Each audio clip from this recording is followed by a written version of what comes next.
Assalamualaikum dan salam Malaysia Madani. Perkembangan banjir di Kedah.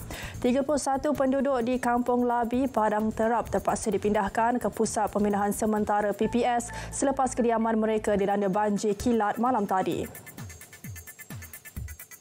Mereka terdiri daripada 12 lelaki dan 9 perempuan dewasa, 2 warga emas lelaki dan 5 warga emas perempuan serta 3 kanak-kanak. Sehingga pukul 8 pagi ini, kesemua mereka masih ditempatkan di PPS. Selain kediaman penduduk Kampung Labi, Balai Polis Padang Sanai turut dilanda banjir kilat. Pegawai Pertahanan Awam Daerah Padang Terap, Lieutenant Pertahanan Awam Roshidi Kasim Elias Mat Rejab berkata, hujan lebat sejak petang semalam menyebabkan paras air sungai berdekatan Kampung Labi Mukim Tualak melimpahi tebing. Keadaan itu menyebabkan beberapa buah rumah yang terletak berdekatan sungai dan di kawasan rendah dinaiki air. Di Kelantan, jumlah penduduk terjejas di Pasir Mas kekal seperti direkodkan malam tadi dengan 6,009 orang daripada 1,952 keluarga masih berlindung di 13 PPS.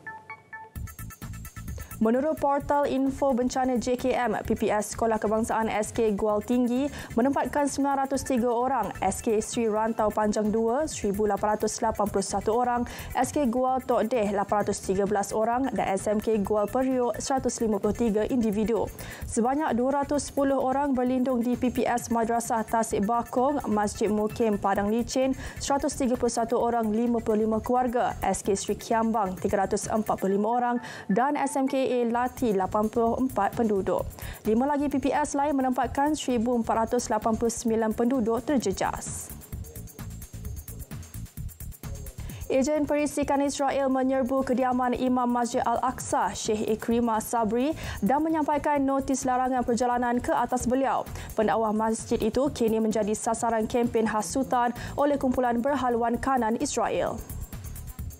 Pendakwa berusia 84 tahun itu ditahan beberapa kali oleh Israel dan dilarang memasuki Masjid Al-Aqsa selama beberapa bulan. Sabri merupakan pengkritik tegar penduduk Israel selama beberapa dekad di wilayah Palestin.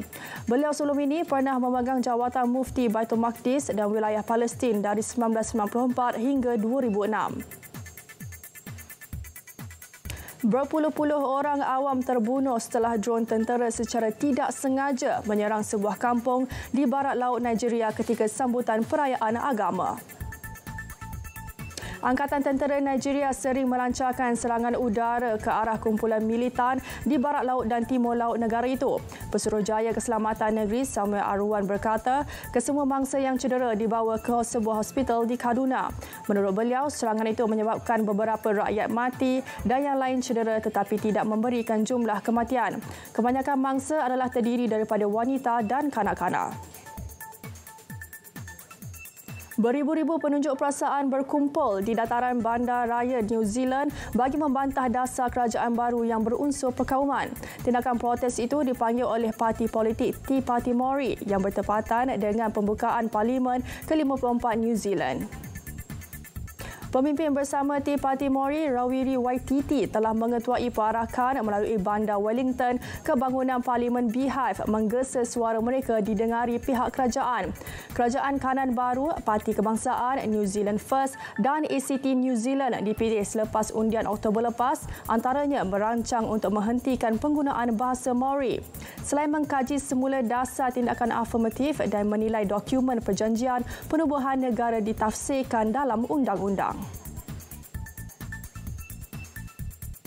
Berita semasa 12 berakhir di sini. Dari sungai ke segara, Palestin pasti merdeka. Malaysia Madani, tekad perpaduan penuhi harapan.